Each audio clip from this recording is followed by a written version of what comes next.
मुझे चैट में ये अपडेट कर दीजिए कि लास्ट क्लास में हमने बात कहाँ तक पढ़ी थी, फिर हम वहीं से आज की क्लास को कंटिन्यू करेंगे। जहां तक मुझे याद पड़ रहा है इस वक्त, जहां तक मुझे याद पड़ रहा है, हमने क्वांटम नंबर्स का टॉपिक कंप्लीट कर लिया था, इलेक्ट्रॉनिक कॉन्फ़िगरेशन कंप्लीट कर ली थी, ऐसा ही है।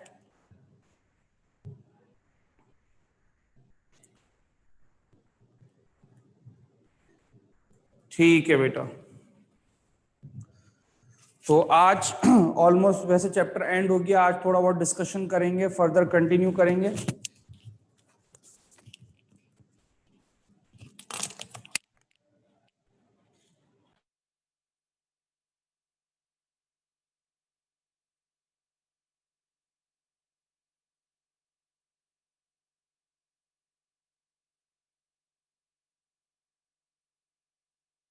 Discovery of electrons. तो वैसे तो आपको ये बात याद रहनी चाहिए कि इलेक्ट्रॉन की प्रेजेंस की सबसे पहली इंडिकेशन मिस्टर फैराडे ने पेश करी थी। ठीक है, फर्दर जो प्रॉपर एविडेंस के साथ बात हुई थी, वो बात हुई थी in the discharge tube experiment.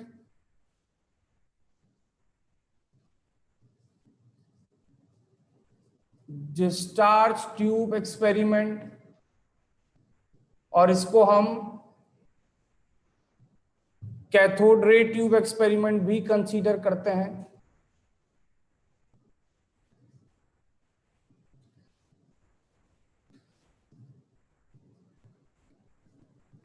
ठीक है बेटा, देखिए बेटा, बेसिक बेसिक सी चंद एक बातें आपने अपने जहन में रखनी है, उन बातों को मैं यहां पे डिस्कस करूंगा। कोई भी बात कोई रॉकेट साइंस नहीं है, सिंपल सी इंस्ट्रूमेंटेशन है, और उनमें सिंपल सी बातों को आपने अपने जहन में रखना है। डिस्चार्ज ट्यूब की बात की जाए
ठीक है बेटा, तो हमारे पास कुछ इस तरीके से इस एक्सपेरिमेंट की इंस्ट्रूमेंटेशन हुई, और फिर जब इसको हाई वोल्टेज और प्रेशर दिया गया, इसमें गैस फिल करके, तो हमने ऑब्जर्व किया कि from cathode to anode particles की मूवमेंट हुई। हमने ऑब्जर्व किया from cathode to anode particles की मूवमेंट हुई। ठीक है बेटा, अब बेटा इस एक्सपेरिमेंट को परफॉर्म किया गया, और फिर इस एक्सपेरिमेंट को डिफरेंट चेंजेस के साथ, यानी कि इस डिस्चार्ज ट्यूब में फर्दर मॉडिफिकेशंस करके हमने ये ऑब्जर्व किया कि वो रेज जो कैथोड से अराइज होकर एनोड की जानिब जा रही हैं, कैथोड से अराइज होकर एनोड की जानिब जा रही हैं, उनको हमने कैथोड रे कहा। ठीक है, इनको हमने कैथोड रेस कहा था इनिशियली। अब इन कैथोड रेस के जो बिहेवियर्स हैं उन बिहेवियर्स को हमने किन कंडीशन पे पढ़ा, तो हमने इस ट्यूब में गैस फिल करी,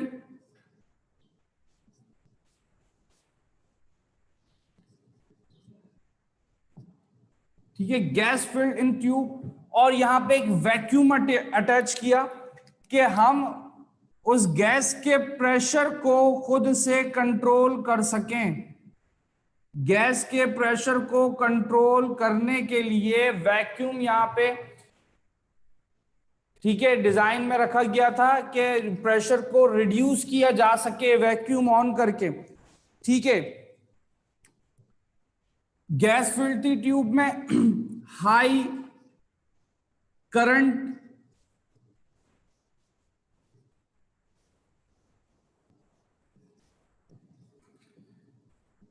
गिवन टू द ट्यूब।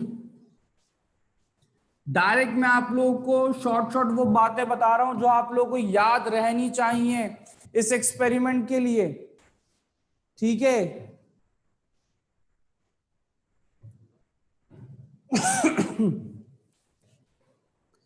और फिर इसके बाद हमने क्या किया कि हमने ऑब्जर्व करी डिफरेंट बातें,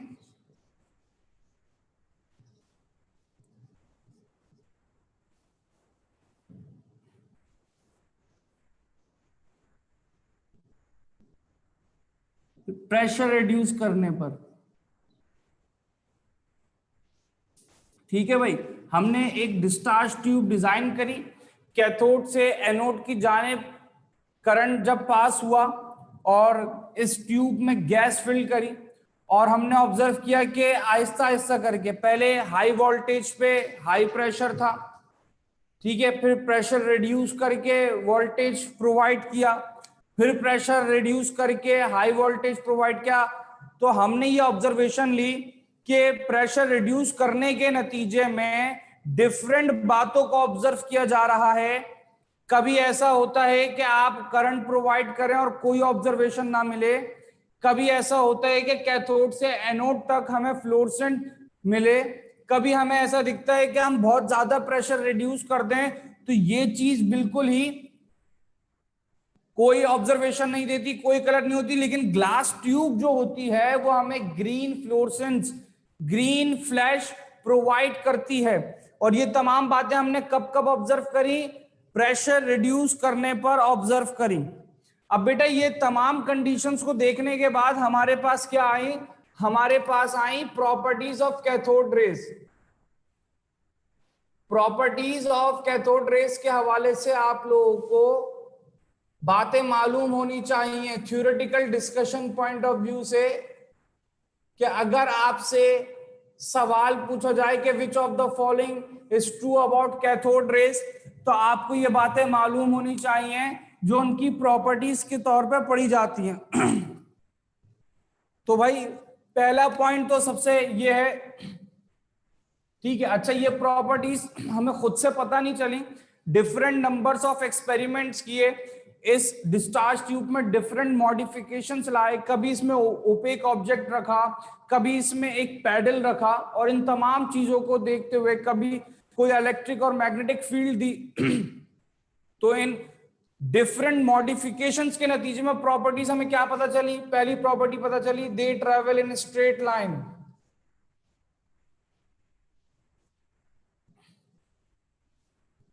they travel in straight line.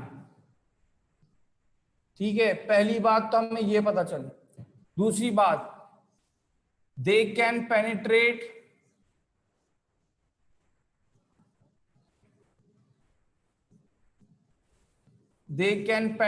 into small thickness।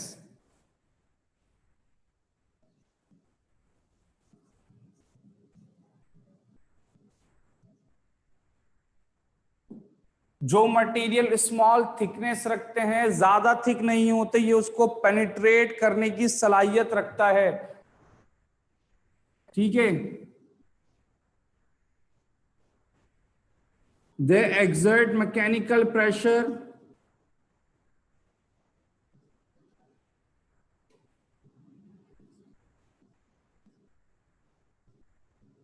means they possess kinetic energy।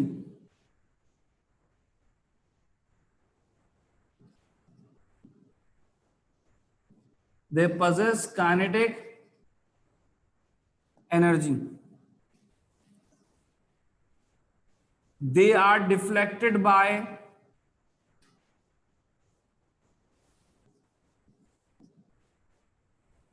Magnetic and electrical field. अब देखें बेटा, ये जो पॉइंट है, चौथा point, they are deflected by magnetic and electrical field, हमारी सिंध बोर्ड की किताब में लिखा है they are deflected by magnetic field, और फिर आगे मजीद पॉइंट में लिखा है they are deflected by electrical field. अगर मैं सिंध बोर्ड की किताब में मौजूद डायग्राम को देखूं ना, तो उस डायग्राम में क्या है कि भाई यही कैथोड रे हमारे पास मौजूद है। अगर मैं यहाँ पे पॉजिटिव और नेगेटिव यानी कि नॉर्थ और साउथ पोल मैग्नेटिक फील्ड यहाँ पे लेकर आऊं, तो जो कैथोड रेज है वो डाउनवर्ड डिफ्लेक्शन शो करेंगे। अगर मैं यहाँ पर नॉर्थ और मैं यहाँ पर साउथ पोल ले आऊं, तो मैग्नेटिक फील्ड के प्रेजेंस में ही cathode rays downward deflection show करेंगी। तो ये जो मैग्नेटिक और इलेक्ट्रिकल फील्ड है, इसमें डिफ्लेक्शन हमारे पास सिंध बोर्ड की किताब में मेंशन तो नहीं है, लेकिन सिंध बोर्ड की किताब में जो डायग्राम है वो मैग्नेटिक फील्ड के डिफ्लेक्शन को रिप्रेजेंट करती है। और पंजाब बोर्ड की किताब में ये डिफ्लेक्शन बाकायदा वाज़े तौर पर लफ्जों में लिखा है। तो मैं यहां पे इस बात को वाज़े कर दूं कि मैग्नेटिक फील्ड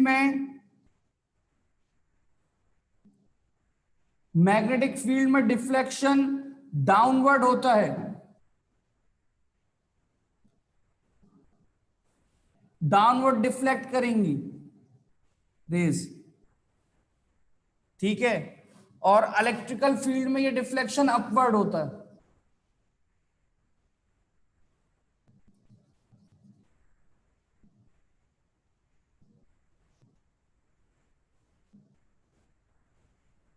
ठीक है बेटा, तो सिंध बोर्ड की किताब हमें ये तो बता देती है कि मैग्नेटिक और इलेक्ट्रिकल फील्ड में डिफ्लेक्शन है। तो अगर आप गौर करेंगे तो सिंध बोर्ड की किताब में डायग्राम को ऑब्जर्व करेंगे तो नॉर्थ और साउथ पोल की प्रेजेंस में ये भी बताती है कि डिफ्लेक्शन डाउनवर्ड है, ठीक है। और पंजाब बोर्ड की किताब में तो ये तमाम डिफ्लेक्शंस वाज़े तौर पे लिखे हैं कि भाई मैग्नेटिक फील्ड में डाउनवर्ड डिफ्लेक्शन होता है और इलेक्ट्रिकल फील्ड में अपवर्ड डिफ्लेक्शन होता है। ये पॉइंट नंबर 4 तक बात हो गई, ठीक है। आगे बात करें तो they are independent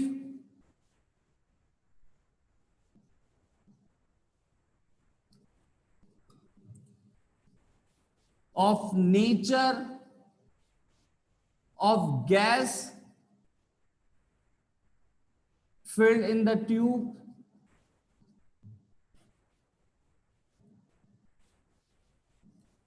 and the nature of glass।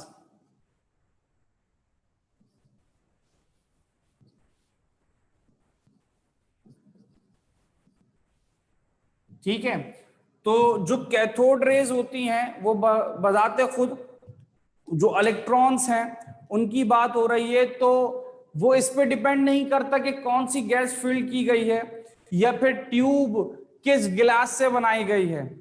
तो जो कैथोड रेज हैं they are independent of the nature of glass of the tube and the gas fill in that tube, ठीक है। और जब वो इससे इंडिपेंडेंट है तो ऑब्वियसली फिर पॉइंट नंबर 6 क्या बनेगा, ठीक है। पॉइंट नंबर 6 क्या बनेगा कि they have same value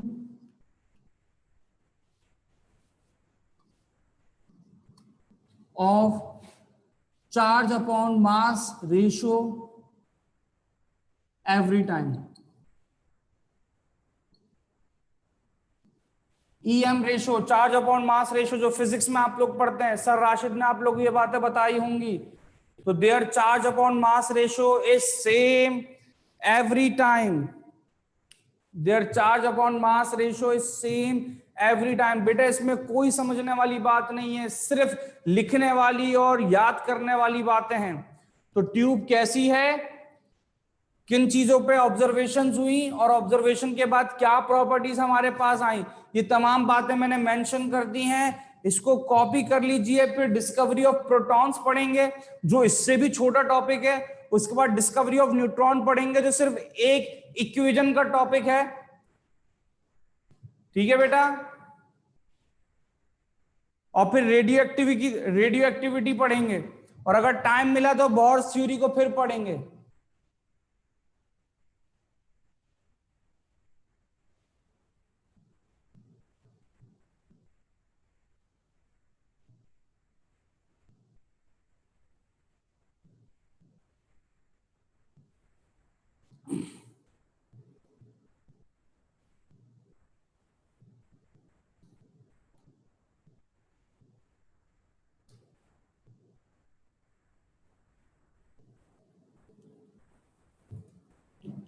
बेटा ये पॉइंट नंबर 6 में ये चार्ज अपॉन मास रेशो लिखा है मैंने।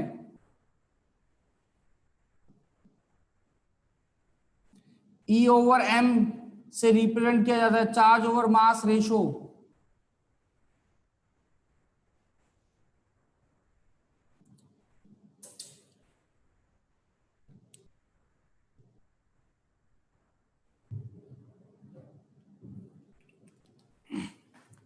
ठीक है, इसको कॉपी कर लें तो डन का मैसेज करें।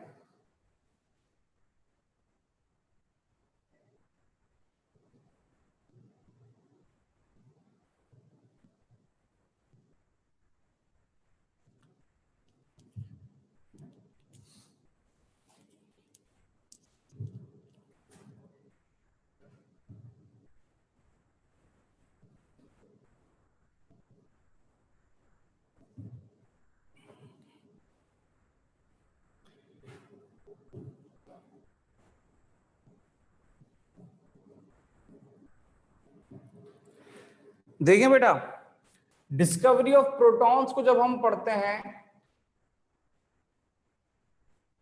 तो हम क्या बात ऑब्जर्व करते हैं? डिस्कवरी ऑफ प्रोटॉन्स का डिस्कशन उस वक्त सामने आया जब इस डिस्चार्ज ट्यूब में साइंटिस्ट ने ऑब्जर्व किया कि जब ये कैथोड रेज एनोड की जानिब जा रही हैं तो एनोड से भी कोई रेस बैकवर्ड मूव कर रही हैं, एनोड से भी कोई रे बैकवर्ड की तरफ मूव कर रही है। तो इस बात को एक्सप्लेन करने के लिए कि ये बात सच है या नहीं, इस बात को एक्सप्लेन करने के लिए साइंटिस्ट ने फिर परफोरेटेड कैथोड्स का इस्तेमाल किया। कोई बच्चा मुझे चैट में बता सकता है परफोरेटेड कैथोड के क्या मतलब हैं?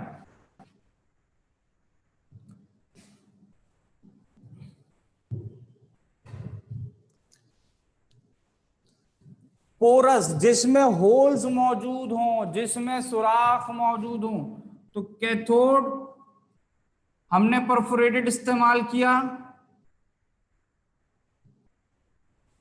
तो हमारे पास जब कैथोड से रेज एनोड की जानिब जा रही थी तो वहीं पे हमने ये नोट किया कि कुछ रेज एनोड से अराइज हो रही हैं और वो कैथोड की जानिब जा रही हैं, जिसको पहले इग्नोर कर दिया गया था क्योंकि पहले हमारा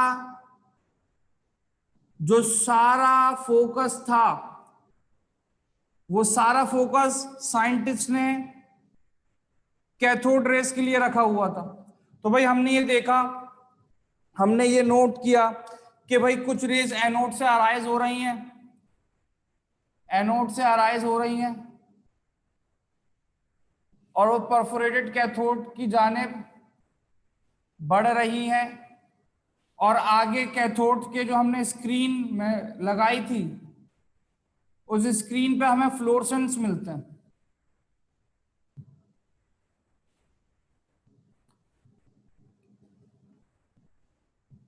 ठीक है, यहां पे हमारे पास जो स्क्रीन मौजूद थी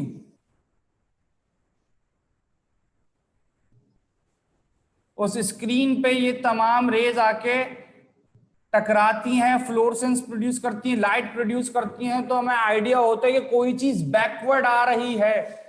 वो कोई चीज को हमने नाम दिया प्रोटॉन्स का। ठीक है, उस कोई चीज को हमने नाम दिया प्रोटॉन्स का। तो हमने क्या कहा कि भाई दे कैरी पॉजिटिव चार्ज। ठीक है, जब वो पॉजिटिव इलेक्ट्रोड से अराइज हो रही हैं तो they carry positive charges,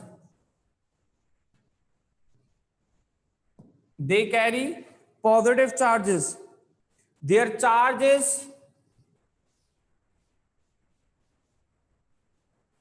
charge is equal or integral multiple of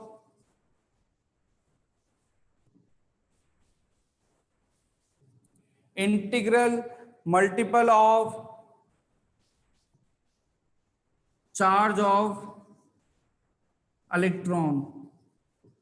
ठीक है, इनका चार्ज या तो इलेक्ट्रॉन के बराबर है या फिर इलेक्ट्रॉन के चार्ज से इंटीग्रल मल्टीपल होगा। ठीक है बेटा, यहां पे हम क्या बात पढ़ते हैं कि जो ईएम रेशो है, जो चार्ज अपॉन मास रेशो है, वो गैस पे डिपेंड करता है।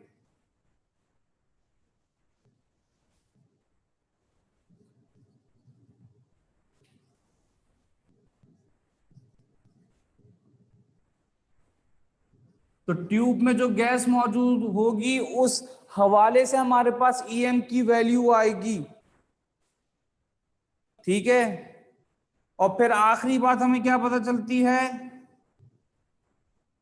कि mass of proton is 1836 times greater then mass of electron.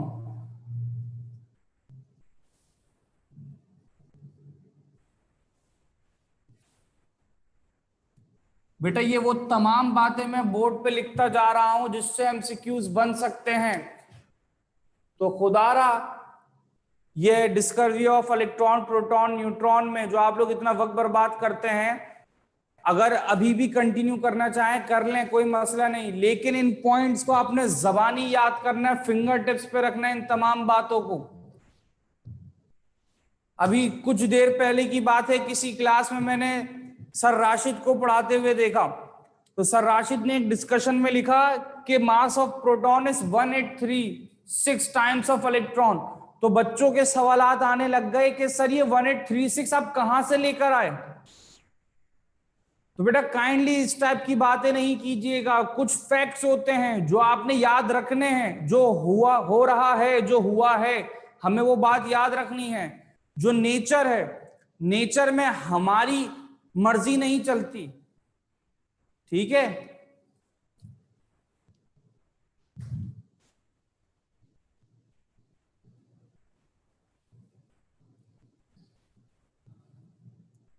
ठीक है भाई।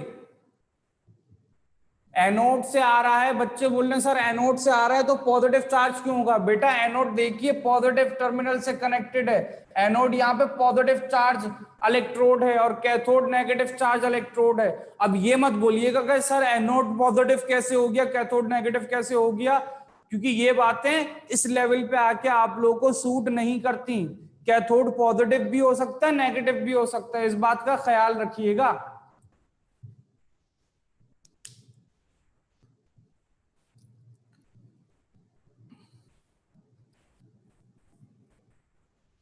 ठीक है भाई, इसको कॉपी कर लिया तो बता दीजिए।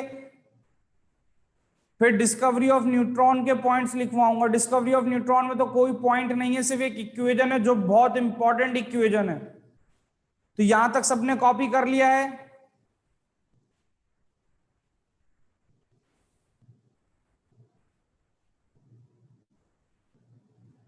साइंटिस्ट के कौन से नाम बताए थे। बेटा मैंने किसी साइंटिस्ट का नाम फिलवक नहीं बताया।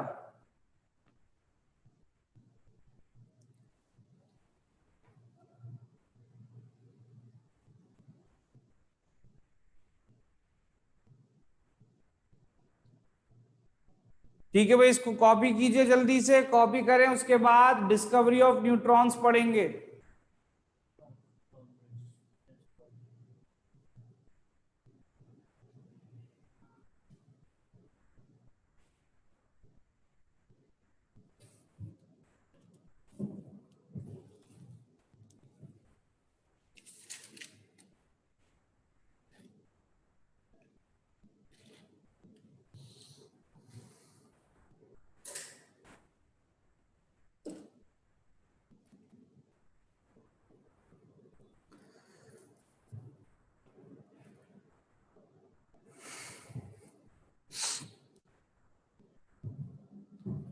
कर लिया बेटा सबने copy? Sir discovery of proton की डायग्राम बता दें बेटा। ये जो डिस्कवरी ऑफ प्रोटॉन में ही तो परफोरेटेड कैथोड आया था, वही डिस्चार्ज ट्यूब रहेगी। फर्क सिर्फ इतना होगा कि कैथोड परफोरेटेड यानी कि विथ होल्स होगा। तो जब कैथोड से कैथोड रेज निकल रही थी तो हमने ऑब्जर्व किया कि एनोड से भी कुछ रेज निकल रही हैं, जिनको हमने प्रोटॉन्स कहा। और हमें कैसे पता चला? कैथोड के पीछे हमने एक स्क्रीन लगाई, जो रेज वहां पे टकरा के लाइट प्रोड्यूस करने लगी। तो हमें इस बात की कंफर्मेशन हुई कि कोई रे ऐसी है, कोई पार्टिकल ऐसा है जो एनोड से अराइज हो रहा है। एनोड चूंकि पॉजिटिव था तो हमने कह दिया पॉजिटिव चार्ज। ठीक है बेटा, डायग्राम यही है बेटा। साइंटिस्ट के नाम का कोई लेना देना नहीं होता, हमारे पास साइंटिस्ट के नाम का लेना देना कोई नहीं होता। और ये बात भी मैं बता दूं कि चार्ज अपॉन मास रेशियो का डिस्कशन आप लोग फिजिक्स में बहुत डिटेल में करते होंगे, केमिस्ट्री में ईमानदारी की बात बता रहा हूं, चार्ज अपॉन मास रेशियो की सिर्फ वैल्यूज मौजूद है, किताब में लिखा ही नहीं है चार्ज अपॉन मास रेशियो किसने डिस्कवर किया। हाँ, पंजाब बोर्ड की किताब में मिल्किंस ड्रॉप मेथड मौजूद है, ठीक है, सिंध बोर्ड की किताब में नहीं है। ठीक है, जो जो भी थ्योरेटिकल टॉपिक है जो सिंध बोर्ड की किताब में नहीं है, तो वो हमने एक्सपेरिमेंट पढ़ना भी नहीं है।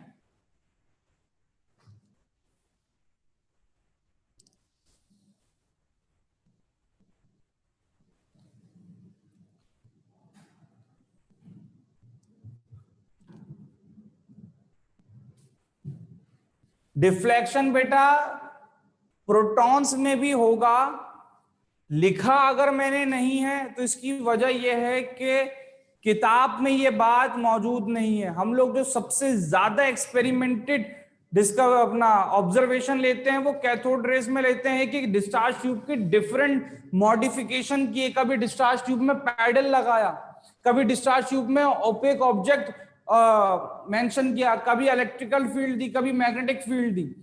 ये तमाम बातें हमारी किताब में मौजूद हैं। लेकिन जब हम डिस्कवरी ऑफ प्रोटॉन्स पढ़ते हैं तो चूंकि they are opposite of electrons, तो ये तमाम बातें ऑब्वियस हो जाती है कि ये भी ऐसे ही कुछ करेंगी। ठीक है, यही ये जो है protons, they are opposite of electrons, तो ये भी वही सब करेंगी जो इलेक्ट्रॉन करता है, लेकिन इन्वर्जन में। ठीक है, इसको मैं रेस कर रहा हूं, फिर डिस्कवरी ऑफ न्यूट्रॉन्स पढ़ेंगे बेटा।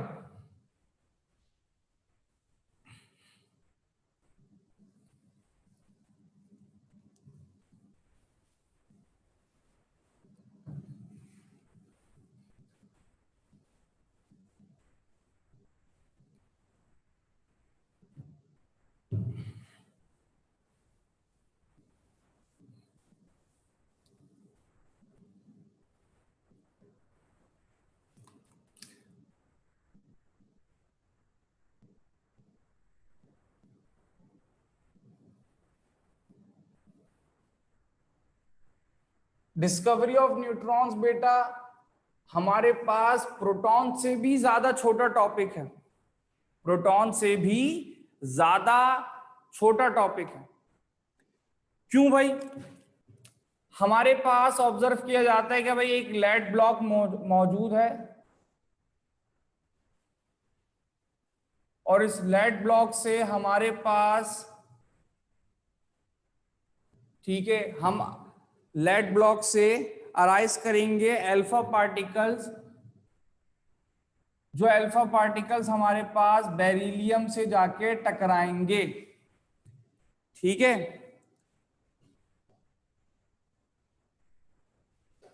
अब जब ये यहां से जाके टकराएंगे तो हमारे पास जो स्क्रीन होती है, जो डिटेक्टर होता है, उस डिटेक्टर से हम लोग एक न्यूट्रल पार्टिकल की डिटेक्शन करेंगे, न्यूट्रल पार्टिकल की डिटेक्शन करेंगे,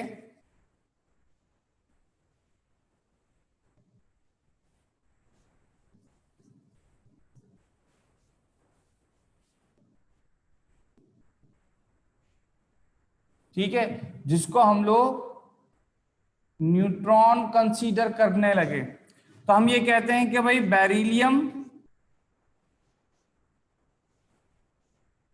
when bombarded with alpha particle यानी कि हीलियम,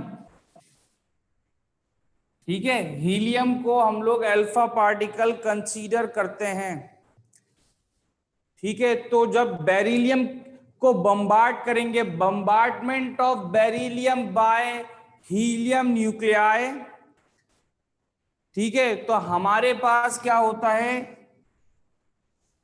कि कार्बन 12 की फॉर्मेशन होती है, और कार्बन 12 के साथ हमारे पास एक न्यूट्रॉन बाहर आ जाता है, एक न्यूट्रॉन बाहर आ जाता है, और डिस्कवरी ऑफ न्यूट्रॉन बेसिकली कहलाई जाती है चैडविक एक्सपेरिमेंट। पास्ट एनटीएस में सवाल आया था, चूंकि हमारी सिंध बोर्ड की किताब में ये वो वाहिद एक्सपेरिमेंट है जिसमें डिस्कवरी ऑफ न्यूट्रॉन के बराबर में ब्रैकेट में लिखा है चैडविक एक्सपेरिमेंट। तो पास्ट एनटीएस में सवाल आया था कि चैडविक डिस्कवर्ड द पार्टिकल, और ऑप्शंस में इलेक्ट्रॉन, प्रोटॉन, न्यूट्रॉन और नन ऑफ दिस लिखा हुआ था, ठीक है। तो डिस्कवरी ऑफ न्यूट्रॉन में हमने क्या ऑब्जर्व किया कि लेड ब्लॉक से हमारे पास अल्फा रेज हमने बम्बार्ड करी बेरिलियम से, बेरिलियम से हमारे पास न्यूट्रॉन की फॉर्मेशन हुई, यानी बेरिलियम कन्वर्ट हुआ इनटू कार्बन और एक न्यूट्रॉन की फॉर्मेशन हुई, जिसको हमने डिटेक्टर पे ऑब्जर्व किया,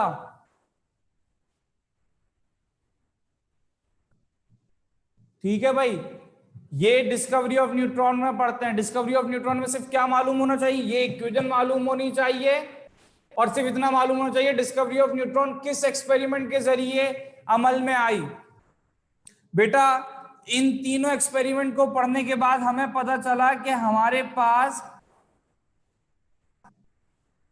एटम के पार्टिकल कितने होते हैं और कौन कौन से होते हैं। अब मैं इस बहस में नहीं पढ़ रहा कि सर हमने तो सुना था या हमारे किसी टीचर ने बताया था, हमने कहीं पे पढ़ा था कि पार्टिकल ऑफ एटम 3 से कहीं ज्यादा होते हैं।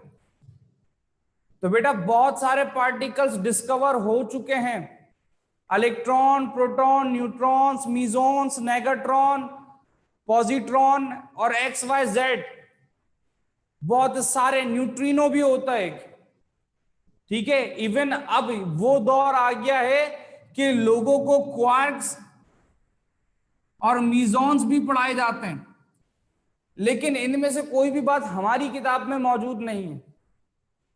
तो ना मैं आप लोगों को नेगेट्रॉन्स पढ़ाऊंगा, ना पॉजिट्रॉन पढ़ाऊंगा, ना मीजॉन्स पढ़ाऊंगा, ना क्वार्क्स पढ़ाऊंगा, ना न्यूट्रिनो पढ़ाऊंगा। हम लोग इलेक्ट्रॉन, प्रोटॉन और न्यूट्रॉन ही पढ़ेंगे, और वही पढ़ लेंगे तो काफी हो जाएगा हमारे लिए, ठीक है। Electron, proton, neutron, particle of atom में सबसे पहले हमारे पास आया इलेक्ट्रॉन। अब इलेक्ट्रॉन की क्या क्या बातें आपको याद होनी चाहिए, इलेक्ट्रॉन की क्या क्या बातें आपको याद होनी चाहिए। तो सबसे पहले इलेक्ट्रॉन का चार्ज मालूम होना चाहिए, इसका ईएम रेशियो मालूम होना चाहिए, और इसका मास मालूम होना चाहिए, ठीक है भाई। इलेक्ट्रॉन के चार्ज की बात की जाए तो वैसे तो आप लोगों को इसका चार्ज जबानी याद होगा, 1.6 एक्सपोनेंट -19 कूलम, और नेगेटिव में sorry 1.6 exponent minus 19 coulomb negative इसकी नेचर को शो करता है, नेगेटिव ना भी लिखे तो बात हो जाएगी। लेकिन बेटा ये कूलम में बात पड़ी जाती है, हमारी सिंध बोर्ड की किताब में इलेक्ट्रोस्टैटिक यूनिट भी मौजूद है। तो चार्ज की एक और वैल्यू होती है 4.8 एक्सपोनेंट माइनस 10 ESU। अब ये आपको याद होना चाहिए, इसमें कोई जिसे बोलते हैं कि आप लोगों को दो राय नहीं है, याद होना चाहिए, किताब में मौजूद है, कभी भी पूछा जा सकता है। तो ये चार्ज की वैल्यू हो गई, ठीक है। E upon M, charge over mass ratio, charge over mass ratio, gram पर कूलम कितना भाई 1.75 एक्सपोनेंट 8 ग्राम्स पर कूलम, ठीक है। और चार्ज ओवर मास रेशो और चार्ज की मदद से फिर हम मास जब फाइंड करते हैं तो मास ऑफ इलेक्ट्रॉन हमारे पास कितना आता है भाई, यूजुअली हम लोग AMU में पढ़ते हैं तो 0.0005 AMU बनता है। और अगर मैं किलोग्राम्स या ग्राम्स में पढ़ लूं तो ये हो जाएगा 9.31 एक्सपोनेंट माइनस 31 किलोग्राम्स। और चाहे तो ग्राम्स में पढ़ लें तो ये बन जाएगा 9.31 एक्सपोनेंट माइनस 28 ग्राम्स, ठीक है भाई। ये चार्ज की दो वैल्यूज, चार्ज ओवर मास की वैल्यू और मास ऑफ इलेक्ट्रॉन की वैल्यूज, ये आपको याद होनी चाहिए। जैसे मैंने कहा था कि चैप्टर में जो समझने वाली बातें थी और जिनसे मेजॉरिटी सवाल बनते थे वो बन चुके।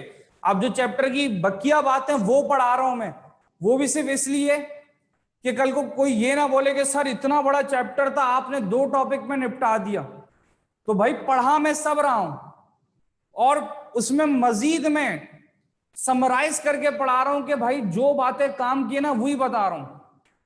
मैंने आप लोगों को डिस्चार्ज ट्यूब एक्सपेरिमेंट में कंस्ट्रक्शन नहीं सिखाई, प्रिंसिपल नहीं सिखाया, वर्किंग नहीं बताई, मैंने डायरेक्ट उसकी ऑब्जर्वेशंस बताई और प्रॉपर्टीज बताई, ठीक है। मेन बातें बता रहा हूं कि सिर्फ आप लोग को याद हो कि भाई इसका ये याद रखना है, इसका ये याद रखना है, इसका ये याद रखना है। इससे ज्यादा शॉर्ट नहीं हो सकता। इससे ज्यादा शॉर्ट ये हो सकता है कि आप छोड़ के चले जाएं, कुछ याद ना करें, ठीक है भाई। अब प्रोटॉन की बात करें तो बेटा प्रोटॉन का चार्ज बराबर होता है S इलेक्ट्रॉन। सिर्फ फर्क ये होता है, इसको अगर रिप्रेजेंट करेंगे माइनस से तो उसको रिप्रेजेंट करेंगे प्लस से। तो अगर मैं चार्ज की बात करूं तो चार्ज की बात करूं तो same S electron,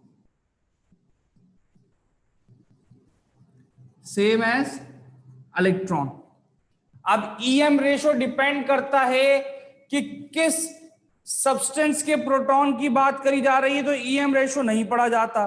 mass of proton की बात की जाए तो मास ऑफ प्रोटॉन हम लोग AMU यानी एटॉमिक मास यूनिट में भी पढ़ सकते हैं और किलोग्राम्स में भी पढ़ सकते हैं।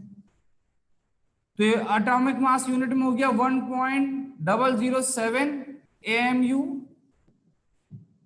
और ये बन जाएगा 1.6 एक्सपोनेंट माइनस 20, ठीक है, एक्सपोनेंट माइनस 27 ग्राम्स, ठीक है, या किलोग्राम होगा ये, ठीक है। ग्राम्स में बात करेंगे तो ये मल्टीप्लाई हो जाएगा और ये हो जाएगा 1.6 एक्सपोनेंट माइनस 24 ग्राम्स, ठीक है।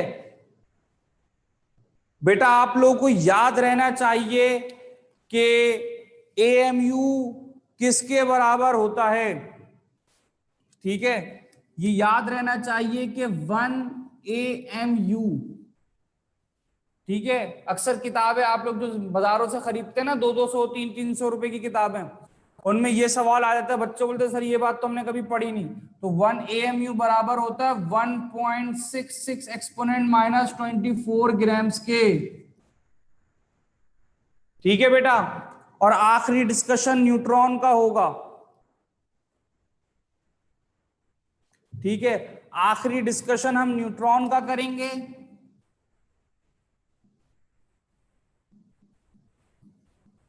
तो न्यूट्रॉन में भाई, न्यूट्रॉन में चार्ज तो पढ़ा जाएगा नहीं, चार्ज नहीं पढ़ा जाएगा तो चार्ज ओवर मास रेशो भी नहीं होगा। ठीक है, मास पढ़ा जाएगा तो मास क्या बनता है हमारे पास, मास ऑफ न्यूट्रॉन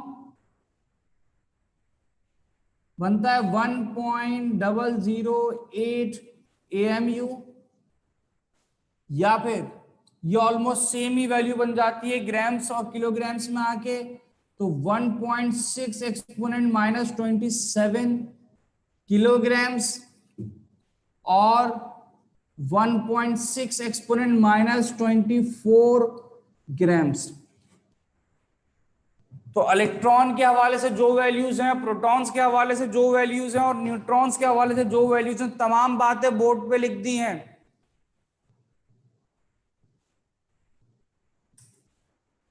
ठीक है भाई। एक बच्चे ने सवाल पूछा सर ई ओवर एम का यूनिट कूलम ओवर ग्राम नहीं होगा बेटा, कूलम ओवर ग्राम।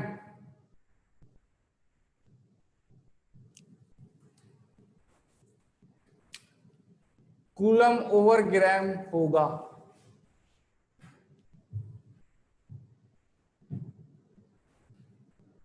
ठीक है, वो ग्राम ओवर कूलम लिख दिया था। ठीक है भाई।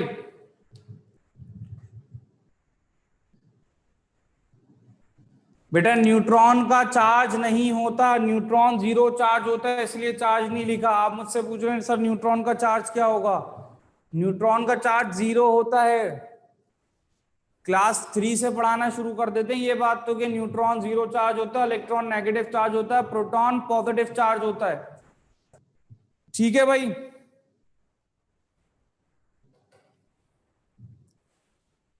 ये कंप्लीट हो गया तो आगे बढ़ते हैं।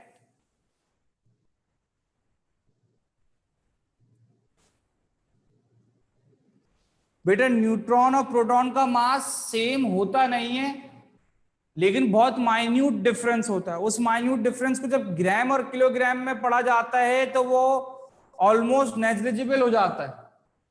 ठीक है बेटा, टेस्ट का आपको पता चल जाएगा, जब बताऊंगा मैं उसके बाद ही टेस्ट होगा। तो प्लीज बराए मेहरबानी परेशान ना हो, मैं अचानक से टेस्ट आप लोगों से नहीं लूंगा।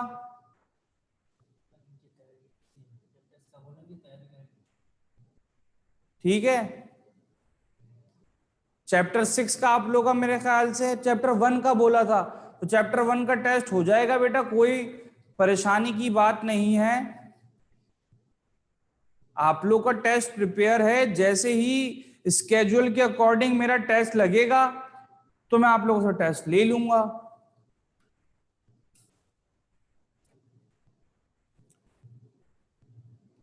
बेटा इस वक्त बोर्ड पे इलेक्ट्रॉन प्रोटॉन न्यूट्रॉन के हवाले से चार्ज, मास और ई ओवर एम की जितनी वैल्यूज हैं, ये तमाम वैल्यूज याद रखनी है।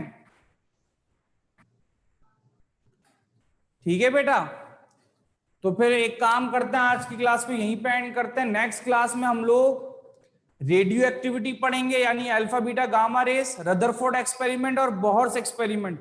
ये 3 बातें पढ़ेंगे इंशाल्लाह नेक्स्ट क्लास में। हमारा ये चैप्टर ऑलमोस्ट एंड हो जाएगा, फिर ग्रुप ट्रेंड्स रह जाएंगे सिर्फ। ठीक है, ग्रुप ट्रेंड्स भी इंपॉर्टेंट है, इसलिए उनको नहीं छोड़ सकते।